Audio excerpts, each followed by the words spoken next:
Yeah, Sherpas are an ethnic group of Nepal who live all over the Himalaya, and I think the nature has gifted them with a special physiological character that makes them very strong and livable in the high mountains.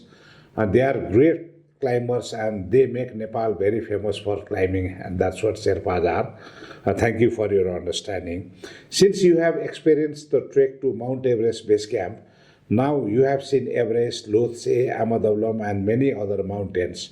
So, in your career as a senior writer to adventure.com, so how does it contribute?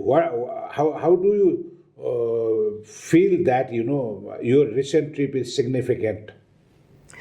Well, I think until this trip, I had a lot of experience trekking in the Rocky Mountains of North America, in the Alps of Europe, and of course in Scotland where I live. But to me, the Himalayas they're like the mecca of trekking and mountaineering. So I think, it gives me more background and more knowledge to help my readers. And I think also, of course, it lends adventure some credibility because we have a writer now who has actually been to the Himalayas and trekked.